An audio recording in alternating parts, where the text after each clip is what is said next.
లోక్సభ ఎన్నికల ప్రచారం ముగిసిన తర్వాత ప్రధాని నరేంద్ర మోడీ తమిళనాడు చేరుకున్నారు. అక్కడి కన్యాకుమారిలోని వివేకానంద రాక్ మెమోరియల్ ధ్యాన మండపంలో ధ్యానం చేస్తున్నారు. ఈ మెమోరియల్ నిర్మాణం అప్పటి రాష్ట్రీయ స్వయం సేవక్ సంఘం ప్రధాన కార్యదర్శి ఏక్నాథ్ రనడే పాత్ర ఎంతో ఉంది. వివేకానంద రాక్ మెమోరియల్లో ప్రధాని మోడీ ఉదయాన్నే సూర్య భగవానునికి అర్ఘ్యం సమర్పించి పూజలు చేసిన తర్వాత ధ్యానంలో మునిగిపోయారు. దానికి సంబంధించిన ఫోటోలు సోషల్ మీడియాలో వైరల్ అవుతున్నాయి.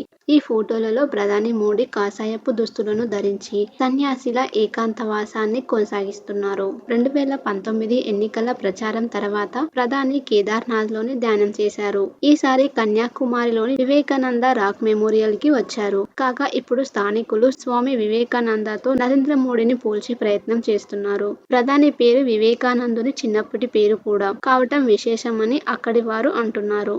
అందుకే నాటి వివేకానందునిలా భారతదేశాన్ని ప్రపంచ అగ్రగామిగా మార్చాలనే సంకల్పంతో ప్రధాని నరేంద్ర మోడీ పనిచేస్తున్నారని కన్యాకుమారి వాసులు చెబుతున్నారు. మోడీ హయాంలో భారత్ అభివృద్ధి చెందిన దేశంగా మారుతుందని స్థానిక మహిళలు అంటున్నారు. కన్యాకుమారిలోని వివేకానంద ఆశ్రమం మీడియా సెల్ కోఆర్డినేటర్ కృష్ణకుమార్ మాట్లాడుతూ ఈ ఆశ్రమంలో రాష్ట్రీయ స్వయం సేవక్ సంఘం జాయింట్ డైరెక్టర్ ఏక్నాథ్ రనడే సమాధి ఉందన్నారు. నాటి రోజుల్లో అనేక నిరసనలు ఎదుర్కొంటూ దేశవ్యాప్తంగా 10 కోట్ల మందికి పైగా ప్రజల నుండి రూపాయి నుండి ₹5 వరకు విరాళాలు తీసుకొని వివేకానంద రాక్ మెమోరియల్ ని నిర్మించారు. వివేకానంద ఆశ్రమానికి ఏ రాజకీయ పార్టీతో సంబంధం లేదని, అయితే భారతదేశ తత్వాన్ని, ఆధ్యాత్మికతను ప్రపంచ వ్యాప్తంగా విస్తరించే పనిని ప్రధాని నరేంద్ర మోడీ చేస్తున్నారని ఆయన పేర్కొన్నారు.